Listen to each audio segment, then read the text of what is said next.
नमस्कार दोस्तों, मैं विशाल स्वागत करता हूँ आप सभी का। कैसे हैं आप लोग? देखिए, अभी एक चर्चा में बहुत बड़ा इशू चल रहा है भारत देश के अंदर। वन नेशन वन इलेक्शन, एक देश एक चुनाव, हिंदी में आपने सुना होगा।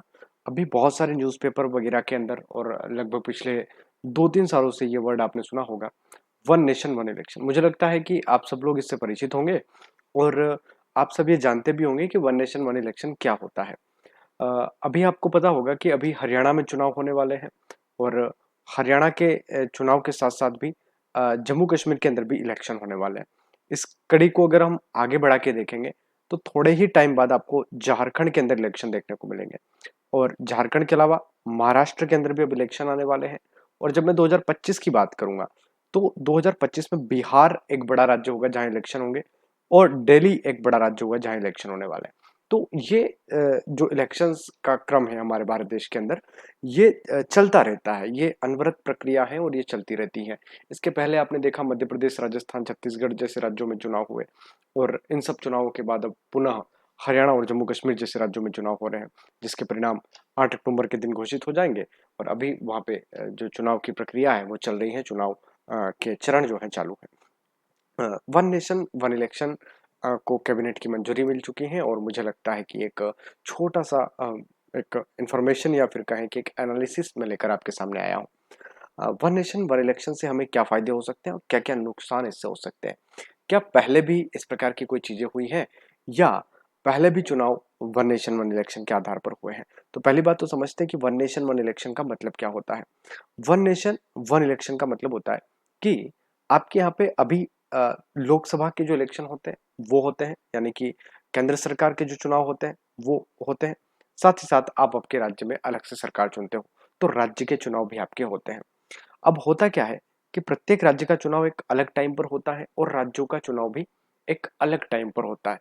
तो इससे क्या होता है कि हमारी पूरी की पूरी जो प्रक्रिया है वो बाधित होती है। जैसे कि अभी आप देखोगे तो हरियाणा के अंदर अगर चुनाव हो रहा है और आपने देखा होगा कि हरियाणा के साथ-साथ अगर जम्मू कश्मीर के अंदर चुनाव हो रहा है तो हमारा पूरा का पूरा जो सिस्टम है या पूरी की पूरी जो सरकार है, मिनिस्टर्स हैं, प्रधानमंत्री जी हैं, विपक्ष है, सब लोगों का जो एक पॉइंट होगा या एक कह सकते हैं कि वो सभी लोग उस राज्य की ओर अभी होंगे और वहां पर प्रचार कर रहे होंगे। इससे कार्य जो होता है सरकार का वो भी बाधित होता है। तो ये तो एक बात आपको समझ में आ गई कि राज्य के चुनाव और केंद्र के चुनाव एक साथ करवाने पर सरकार को कैबिनेट की मंजूरी मिल चुकी है। पहले विधि आयोग इस तरह की सिफारिश कर चुका है। आइए समझते हैं कि जब दोनों चुनाव एक साथ करवाए जाएंगे तो क्या-क्या समस्याएं उत्पन्न हो सकती हैं। अगर अभी हम इलेक्शन की बात करें तो भारत के अंदर इलेक्शन जो करवाया जाता है वो इलेक्शन कमीशन ऑफ इंडिया के द्वारा करवाया जाता है। भारतीय संविधान में अनुच्छेद नंबर 324 के अंदर इलेक्शन कमीशन ऑफ इंडिया का प्रावधान है और इलेक्शन कमीशन ऑफ इंडिया की जो जिम्मेदारी है वो है राज्य के विधानसभा के चुनाव करवाने की और साथ ही साथ केंद्र के यानी कि लोकसभा के चुनाव करवाने की।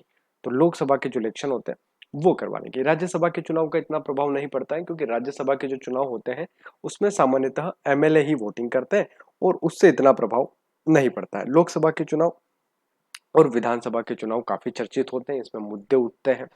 बड़े बड़े राज्यों के मुद्दे, अगर आप किसानों के मुद्दे देखें, आप बेरोजगारी के मुद्दे देखें, आप राष्ट्रीय स्तर पे अगर आते हैं लोकसभा के अंदर तो आपको धार्मिक मुद्दे देखने को मिलते हैं, जाति मुद्दे देखने को मिलते हैं। अभी आपने कास्ट सेंसस का मुद्दा देखा, इसके पहले आपने एक मंदिर का मुद्दा देखा था।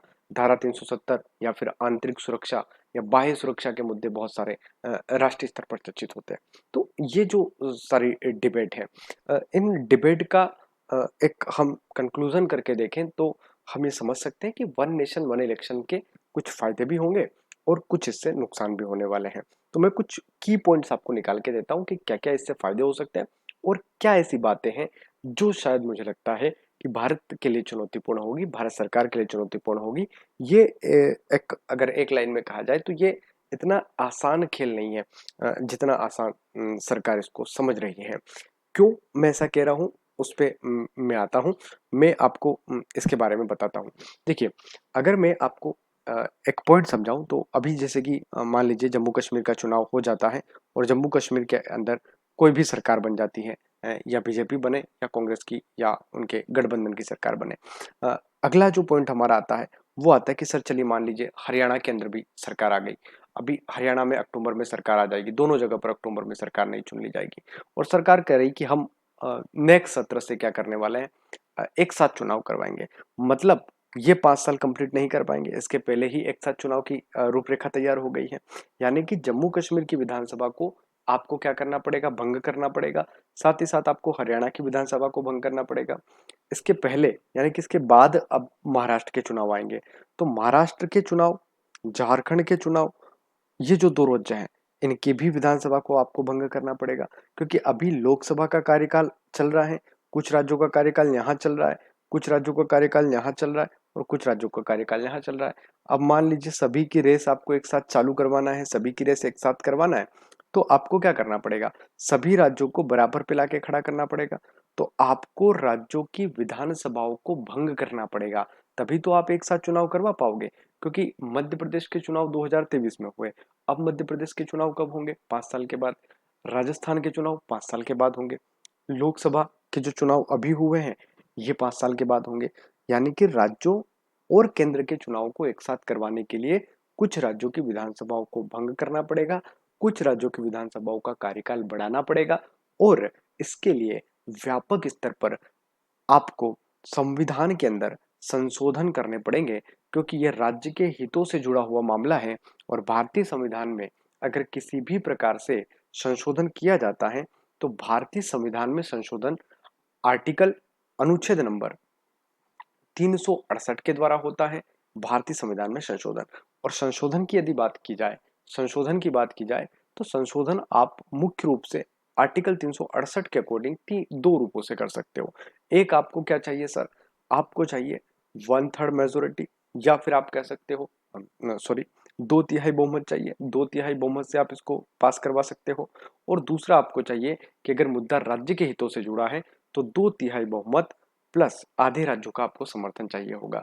यानी कि जितने आपके स्टेट्स के इलेक्शंस हैं या जितने भी स्टेट्स की आपकी विधानसभाएं हैं, उनमें आधे राज्य अगर समर्थन करेंगे, ठीक है, तो आधे राज्यों के समर्थन के बाद ही वन नेशन वन इलेक्शन पर बात आगे बढ़ पाएगी।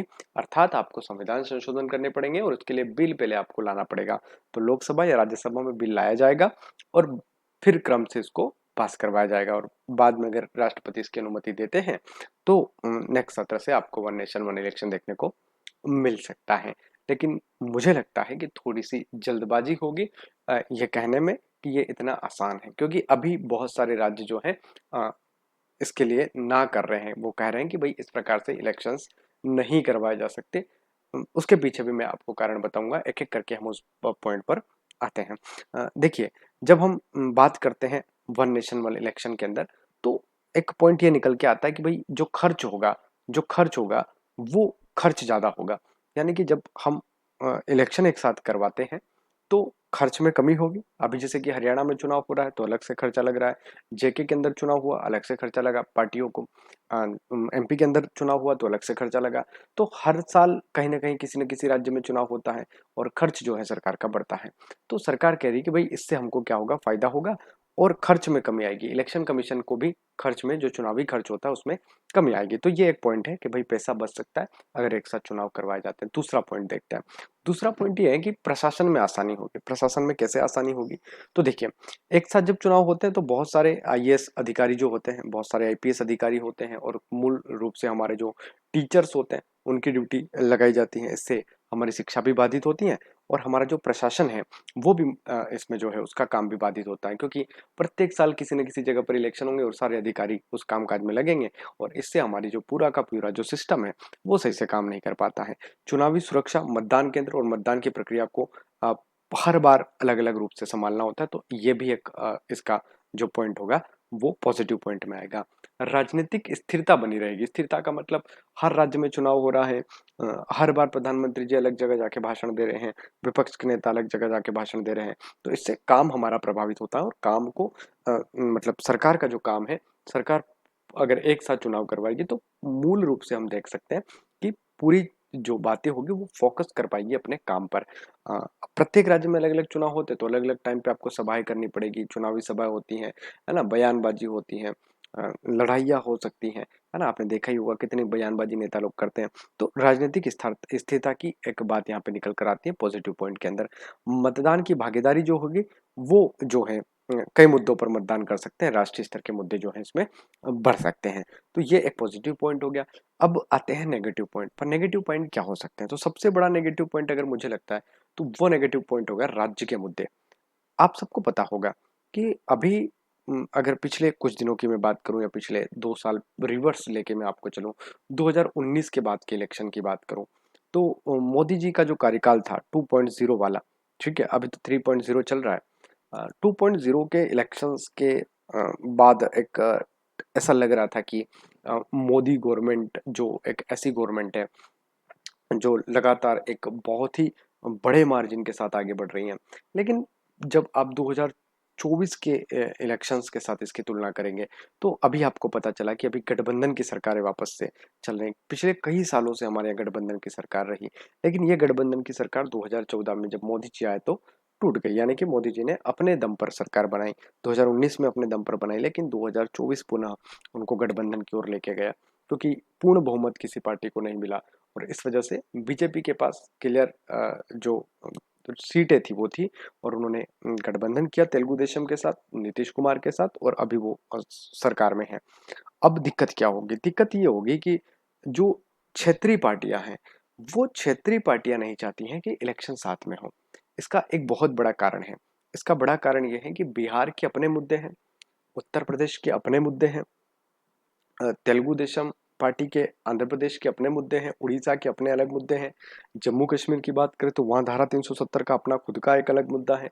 और जब पूरे राष्ट्र के चुनाव आप एक साथ करवाओगे तो इन राज्यों के जो मुद्दे हैं वो गौण हो सकते हैं, वो छोटे हो सकते हैं केंद्र सरकार के सामने। जैसे कि मैं एक एग्जांपल आपको देता हूँ। राष्ट्रीय स्तर पर जो मुद्दा होगा वो राष्ट्र की सरकार को चुनता है, जैसे कि आतंकवाद, जैसे कि अ, आपकी आंतरिक सुरक्षा, धारा 370, या अ, धार्मिक मुद्दे जो हो सकते हैं, या आप कह सकते हो कि हमारे विदेशी संबंध जो हो सकते हैं, उन पर जो वोटिंग होती है वो राष्ट्रीय मुद्दों में लोकसभा में लोग देखकर करते हैं। जैसे बहुत सारे लोगों से आपने सुना होगा कि यार हमें तो केंद्र में मोदी जी से पसंद है, लेकिन हमारे स्टेट में हमको बीजेपी नहीं चाहिए। इस प्रकार की बहुत सारी बातें लोग करते हैं, और अलग अलग टाइम पे ऐसी बातें देखने को मिलती भी हैं। क्या राष्ट्र में या देश में अगर देखा जाए, लोकसभा के इलेक्शंस के अंदर देखा जाए, तो हमको तो वहां पर जो है एक ए नाम का व्यक्ति चाहिए, लेकिन उसी पार्टी का जो चुनाव राज्य में अगर होता है तो हमको वो पार्टी राज्य में नहीं चाहिए। क्यों? क्योंकि राज्य के अपने अलग मुद्दे हैं। और जब राज्य के अपने मुद्दे हैं, जैसे कि आप हरियाणा की बात करो तो वहाँ किसान हैं, वहाँ खिलाड़ी हैं, तो उनके अपने मुद्दे हैं। ठीक है। आप जब जेके जाओगे तो जेके में जो लोग हैं उनके अपने मुद्दे हैं। भाई वो कितना स्ट्रगल कर रहे हैं वहाँ पे, एक देश पाकिस्तान और इस प्रकार आपका जो इंडिया है, उनको लेकर कश्मीर की जो समस्या है उसको लेकर वो लोग बीच में वो हैं। दूसरी बात अगर महाराष्ट्र के अंदर करें तो वहाँ पे अलग अलग मुद्दे चलते हैं।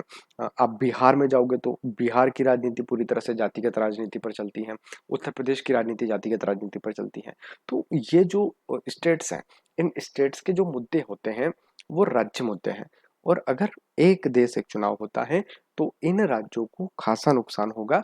और इनके जो लीडर हैं, इन राज्यों के जो लीडर हैं, जैसे कि यूपी में अखिलेश यादव हैं, तेजस्वी यादव हैं, बिहार के अंदर महाराष्ट्र में उद्धव ठाकरे हैं, इन प्रकार के जो छोटे छोटे जो क्षेत्रीय दल, वैसे तो बहुत बड़े दल हैं ये, लेकिन राष्ट्रीय स्तर पर अगर देखा जाए तो जो क्षेत्रीय पार्टियां हैं उनका अस्तित्व संकट में आ सकता है वन नेशन वन इलेक्शन से। तो ये भी एक पॉइंट है। तो कुछ और की पॉइंट्स मैं आपको बता देता हूँ कि राज्य के मुद्दों पर जो दबाव होगा, यानी कि लोकसभा में बड़े मुद्दे काम करेंगे, जैसे आंतरिक सुरक्षा हो गई, धारा 370 हो गई, धार्मिक मुद्दे हो गए, विदेशी संबंध हमारे हो गए, हमारी कूटनीतियों पर बात होगी थी। ये सारी चीजें राज्य के मुद्दों के को दबा देगी। और राज्य के अंदर किसान के मुद्दे, बेरोजगारी के मुद्दे, या किसी स्टेट्स को लेकर कोई स्पेशल कोई अगर बात चल रही है, जैसे कि जम्मू कश्मीर है, तो ये मुद्दे दब जाएंगे, राष्ट्रीय स्तर के मुद्दे ऊपर आ जाएंगे, पार्टी का दबदबा बन जाएगा। यानी कि जो पार्टी लोकसभा में इलेक्शन लड़ेगी वो केंद्रीय स्तर पर चुनाव लड़ती है। और अगर एक साथ चुनाव हुए तो मुझे लगता है कि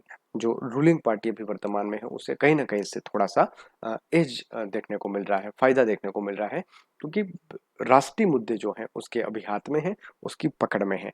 चाहे वो आंतरिक सुरक्षा को लेकर हो, चाहे वो आतंकवाद को लेकर हो, या किसी भी प्रकार के मुद्दे हो। ठीक है। अगला जो पॉइंट आता है वो होता है व्यवस्थाओं में जटिलता। एक साथ चुनाव कराने के लिए बहुत सारी आपको व्यवस्था करनी पड़ेगी। इलेक्शन कमीशन ने भी खुद भी कहा है कि भाई हमें अगर एक साथ चुनाव करवाना है तो अभी जितनी मशीनें हमारे पास है उससे 2 से 3 गुना ज्यादा मशीनें हमारे पास होनी चाहिए, और इसके लिए बजट वापस से लगेगा, पैसा वापस से लगेगा। और बात मुझे लगता है वहीं आके रुक जाएगी कि जितना खर्चा आपको पूरे 5 साल में अलग अलग चुनाव में करना होता था उतना ही खर्चा आपको एक बार करना पड़ेगा। तो इससे भी मतलब पैसे कहीं ना कहीं उतने ही आपके लग रहे हैं जितने उसमें लगेंगे। ठीक है, तो ये भी एक नुकसान होगा। अन्य चुनाव का प्रभाव पड़ता है। यदि चुनाव में कोई पार्टी मान लीजिए हार जाती है तो वो अगले चुनाव में भी प्रभाव डाल सकता है। अब जरूरी थोड़ी कि चुनाव हुए और एक साथ ही पार्टियां चलेगी। मान लीजिए बीच में आपने एक साथ चुनाव करवाए और कोई विधानसभा भंग हो गई, है ना, किसी जगह पर इमरजेंसी लग गई, किसी जगह पर राष्ट्रपति शासन लग गया, तो ये राज्य के जो चीजें होगी वो पुनः क्या हो जाएगी, वापस से चेंज हो जाएगी। ठीक है। तो पहले भी चुनाव साथ साथ हुए 1967 तक, जो इलेक्शन हुए हैं भारत के अंदर वो एक साथ ही हुए हैं। तो ऐसा नहीं है कि पहली बार ऐसा किया जा रहा है, तो इसके पहले भी एक साथ चुनाव हुए हैं। लेकिन अभी की स्थिति थोड़ी सी अलग है, क्योंकि मान लीजिए सभी के चुनाव मान लीजिए एक साथ हुए, सभी ने रेस शुरू की, यहाँ तक चुनाव सबके एक साथ हुए। अब चुनाव के बाद सब एक साथ आगे बढ़े, लेकिन किसी राज्य की जो विधानसभा है वो भंग हो गई, किसी राज्य में राष्ट्रपति शासन लग गया, तो फिर आगे क्या होगा? फिर तो बात वही आ गई वापस से, है ना, कि उस राज्य के अंदर इलेक्शन क्या 5 साल रुकेगी, रुकना पड़ेगा उसके लिए। आ रही बात समझ में? तो वन नेशन वन इलेक्शन से बहुत सारे फायदे, बहुत सारे नुकसान होंगे। और इसका एक कंक्लूजन अगर मैं कहूँ तो कंक्लूजन ये हो सकता है कि राज्य के चुनाव सबके एक साथ करवा लिए जाए, और जो केंद्र के चुनाव है उसको एक टाइम पे करवा लिया जाए। इससे राज्य के हित भी प्रभावित नहीं होंगे, और मुझे लगता है केंद्र के जो राष्ट्रीय मुद्दे हैं वो भी लोगों तक पहुंचेंगे। तो इनका एक अंतर होना चाहिए दोनों चुनाव में, लगभग 1.5 से 2.5 साल का अंतर रखा जाए। और जो केंद्र के चुनाव हैं, या आप लोकसभा के जिसे चुनाव कहते हो, उनको करवा लिया जाए, और उसके बाद सभी जितने भी हमारे स्टेट्स हैं जहाँ पे हमारी जो है लेजिस्लेटिव असेंबली है, विधानसभाएं हैं, उनके चुनाव एक साथ करवाए जाए। ये एक कंक्लूजन पर मैं पहुंचा हूँ, ये एक मेरा ओपिनियन है कि इस प्रकार से किया जा सकता है। लेकिन अभी सरकार चाह रही है कि केंद्र के चुनाव और राज्य के चुनाव वन नेशन वन इलेक्शन में हो। बहुत बहुत धन्यवाद। कैसा लगा सेशन? सब्सक्राइब जरूर कीजिएगा और कमेंट जरूर कीजिएगा प्यारे दोस्तों। बहुत बहुत धन्यवाद।